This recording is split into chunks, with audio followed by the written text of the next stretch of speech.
Cansado de tentar aprender todo o conteúdo de agente de saúde sozinho? Com a minha apostila digital para ACS, você irá ter as 100 questões mais recorrentes nesse concurso, material atualizado e um bônus exclusivo de português e matemática.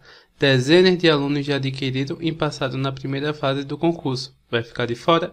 O link para garantir a sua está na descrição do vídeo. Olá, gente, tudo certo com vocês?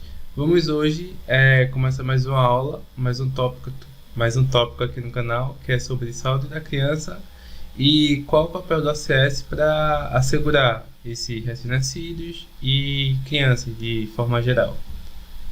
Bem, primeiramente vamos conceituar o que seria a saúde da criança e qual seria a função do agente de saúde para essas crianças. Significa que ele vai acompanhar todas as crianças de sua microárea e desenvolver ações tanto de prevenção de doença quanto de agravos e promoção de saúde. E como seria mais ou menos que o agente comunitário de saúde vai fazer isso? Quais seriam as medidas que ele vai atuar na comunidade para que a universalidade da saúde seja aplicada também às crianças? Por meio de checagem do calendário vacinal, por meio de prevenção de acidentes de infância, por meio de busca ativa de faltosos, por exemplo, uma criança adoeceu uma semana e foi requerido que ela permanecesse na próxima semana no posto de saúde para o médico ver a situação dela.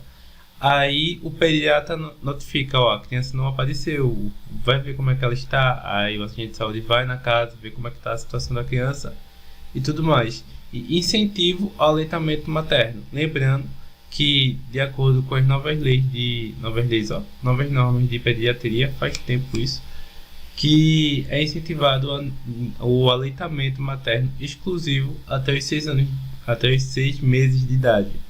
E, de acordo com a fonte que eu pesquisei, criança é considerado até os 12 anos de idade. Se não me engano, é o Estatuto da Criança e do Adolescente que fala sobre isso.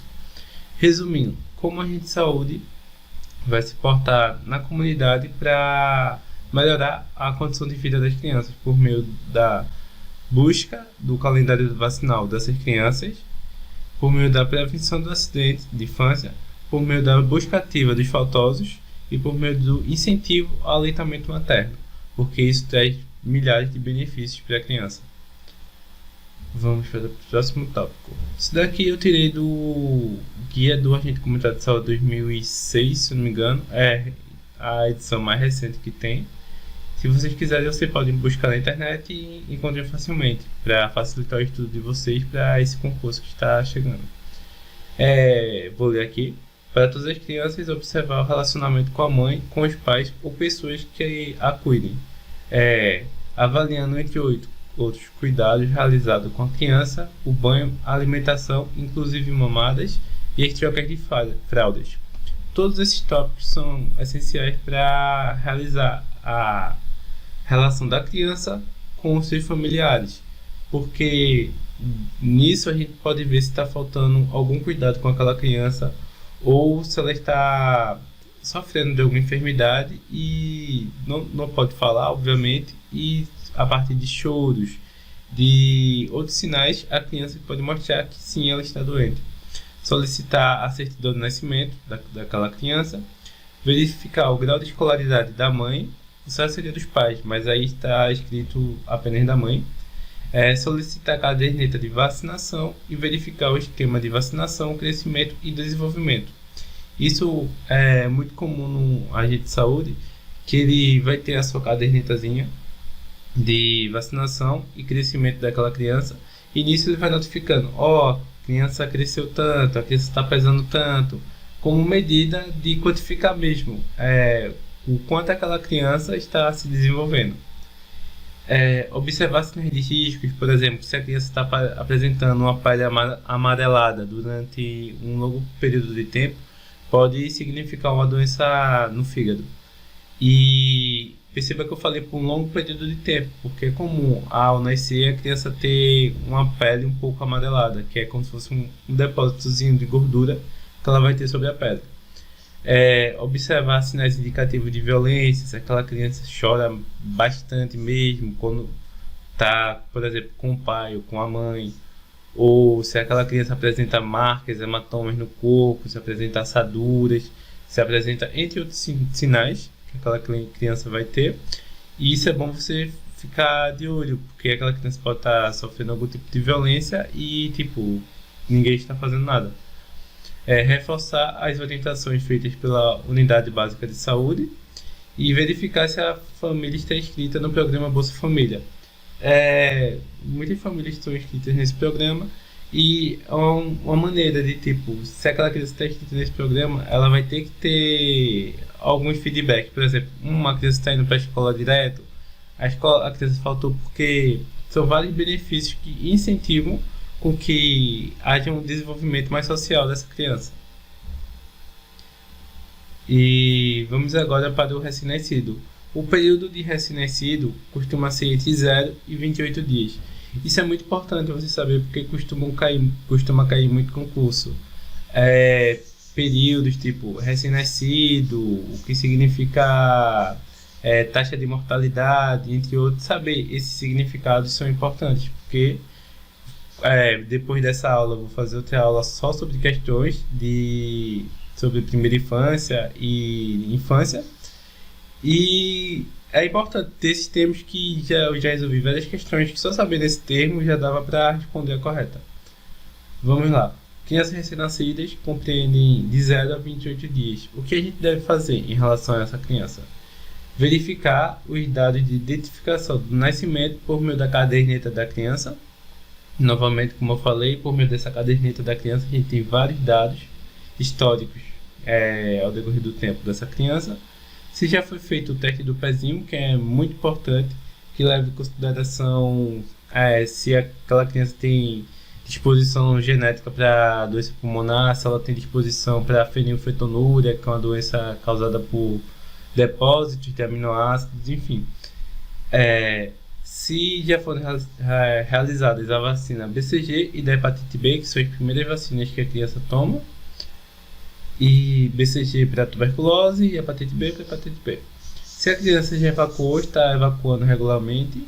Isso é importante porque uma das primeiras fezes da criança vai ser o mecônio, e isso é descendente lá do líquido amniótico que essa criança foi deglutindo, e verificar se o funcionamento intestinal dela está correto. Cuidado com o coto umbilical, sim, deve ter esse tipo de cuidado, porque ao longo do tempo esse coto umbilical vai cair, vai formar uma cicatrizinha e deve ter sim esse cuidado. A presença de sinais comuns em recém-nascido, por exemplo, na pele, na cabeça, no tórax, no abdômen, na genitália, regurgitação, soluços, espios, e fazer as seguintes orientações referente ao cuidado dessa criança. Higiene corporal é importante, higiene bucal, sim, higiene bucal, mesmo na criança não apresentando nenhum dentinho, mas com o aparecer de alguns dentes já dessa criança, é importante que seja incentivado a higiene oral, isso já para a criança ao longo da vida criar o hábito de escovar os dentes e diminuir os riscos futuros. Presença de assaduras e frequência das trocas de fraldas, isso principalmente aqui referente à presença de assaduras, porque isso pode levar um bocado de incômodo à criança e tipo, a criança está chorando o dia inteiro da comida, ela continua chorando, não sabe muito bem o que é, provavelmente pode ser assaduras. E na alimentação, isso é muito importante, gente. Eu já vi várias e várias questões cobrar o mesmo tópico e é algo simples de saber. Na alimentação, o aleitamento materno é exclusivo ou outro tipo e identificar eventuais dificuldades com relação ao aleitamento. Basicamente, o que quer dizer isso? Aleitamento materno exclusivo até os 6 meses de idade da criança. Isso é o que é recomendado pela Sociedade Brasileira de Pediatria. Ah, Gabriel, mas aqui não é assim. A gente alimenta com leite, alimenta com outras coisas, da água, não sei o que. A prova não vai querer saber o que acontece no seu município, entre outros. Ela vai querer saber o que é pedido pela Sociedade Brasileira de Pediatria. E é bem claro, aleitamento materno exclusivo até os 6 meses de idade. Mas pode aleitamento com água, não sei o que. Só aleitamento exclusivo até os 6 meses de idade. Eu estou tocando muito nesse ponto porque eu já vi ser cobrado em várias provas e pessoas resolvendo errado algo simples. Verificar também no recém-nascido se apresenta sono, se apresenta sinais de choro. E estudar esses sinais também. Por que essa criança está chorando tanto? Por que essa criança está dormindo tanto? Porque isso pode ser alguns sintomas de doenças. E se isso estiver muito exacerbado, é indicativo levar a unidade básica de saúde para o pediatra ver o que está acontecendo com essa criança. Agendamento da consulta de acompanhamento na unidade básica de saúde. Ou seja, a gente tem que agendar sim a próxima consulta daquela criança, ver como é que está sendo o seu desenvolvimento a partir da caderneta daquela criança, ver se aquela criança está tomando sim todas as vacinações, que é muito importante, entre outros. Bem, até os 28 dias de nascimento dessa criança, que é considerado o quê? Recém-nascido, já foram abordados todos os tópicos. Vamos para o próximo. Vamos falar agora sobre o primeiro mês em relação ao peso. O que seria estar abaixo do peso? Seria ao nascimento, ou no primeiro mês. Perdão, acabei me embananando aqui. O que seria estar abaixo do peso? No nascimento, se a criança apresenta até 2,5 kg, ela está normal. Abaixo disso, é considerado que ela apresenta baixo peso. E no primeiro mês? No primeiro mês é considerado o peso 2,5 até 4 kg como normal para aquela criança. Se ela estiver abaixo do peso, significa que ela pode ter ou parto prematuro, pode ser uma das origens por baixo peso dessa criança, desnutrição ou infecção gestacional. Esses são os principais tópicos que podem levar ao baixo peso daquela criança. E o que seria acima do peso? Seria acima desses 4 kg que já foi falado aqui, e é sintoma de diabetes gestacional. Aquela mãe pode ter tido diabetes gestacional e isso pode ter influenciado no peso daquela criança. É normal haver perda no peso nos próximos 10 dias. Assim que a criança nasce, é normal ela ter uma reduçãozinha de peso nos 10 dias que se seguem, até ela consiga se estabilizar no seu peso. E sobre peso estar abaixo ou acima do peso para a criança, é isso mesmo. Vamos falar agora sobre higiene. Higiene e tipo genitais da criança. É um sinal de alerta muito grande sobre os meninos, caso os testículos não descerem.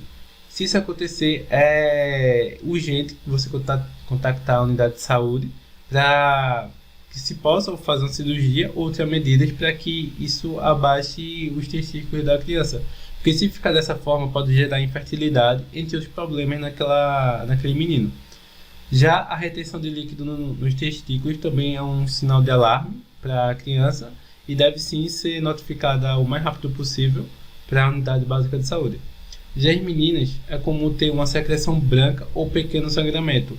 O que é recomendado, se aparecer algum desses casos, é uma higienização mais rigorosa daquela região e ver se há sinais de melhora. Não havendo sinais de melhora, novamente ser notificado e levado à unidade básica de saúde.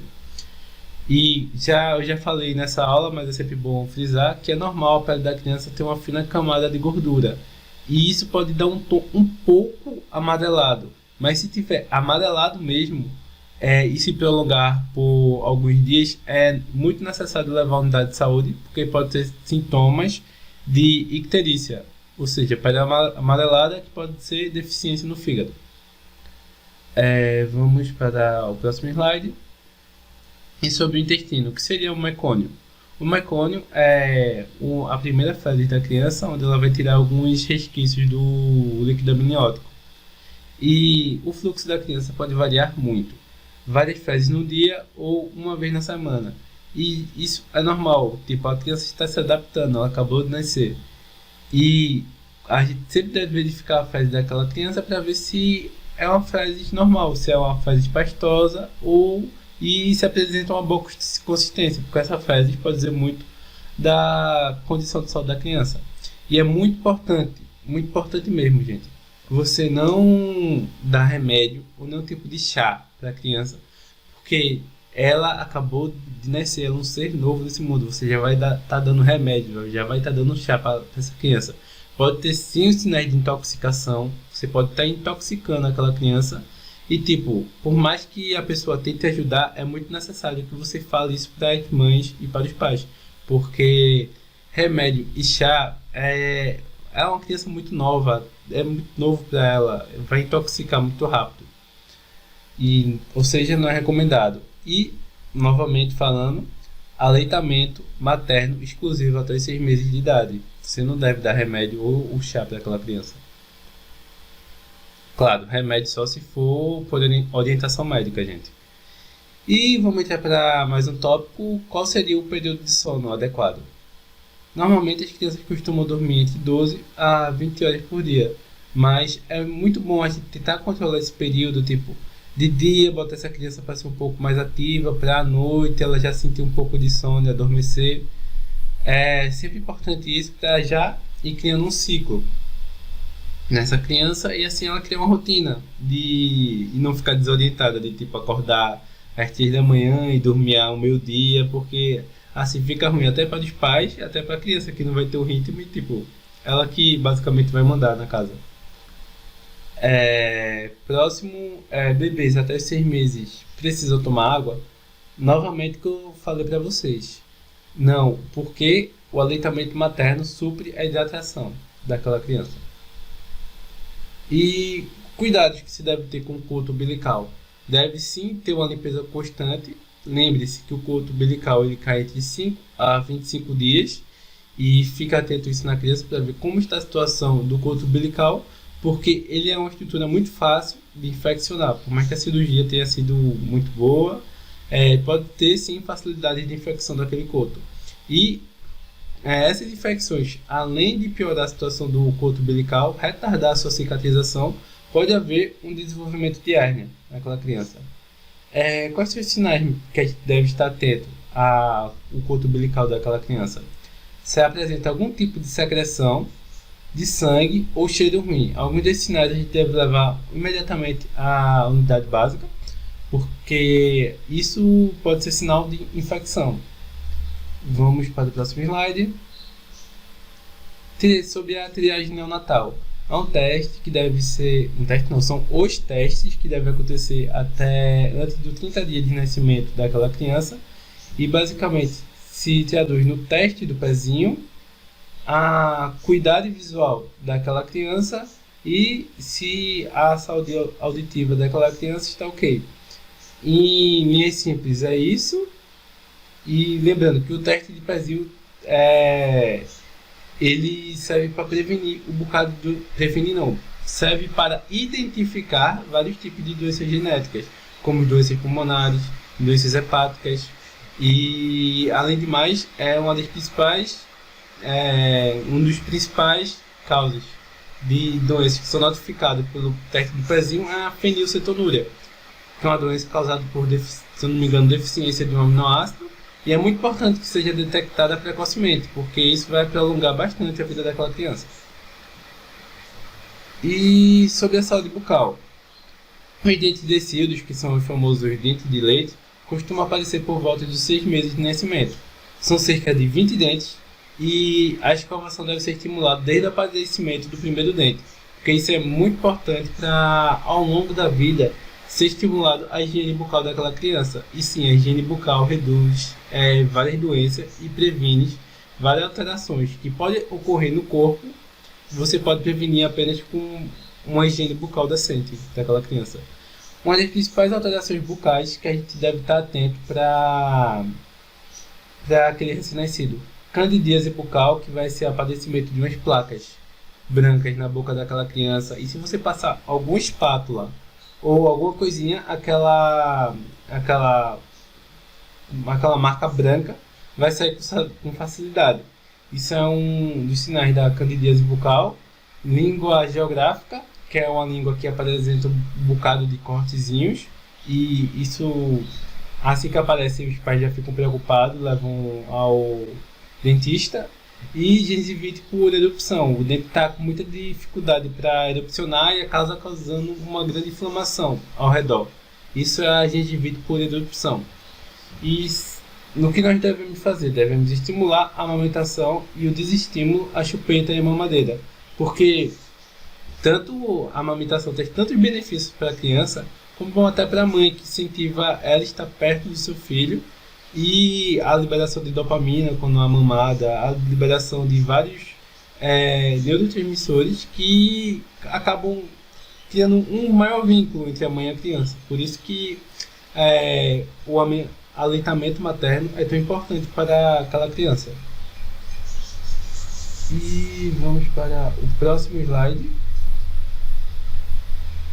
E é isso, gente. Por hoje é só esse último slide falando sobre saúde bucal. Se você deseja aprender mais, tem a minha apostila para concurso. Basta clicar no link da descrição e ela tem 100 questões comentadas de agente comunitário de saúde. E é isso, pessoal. Até a próxima.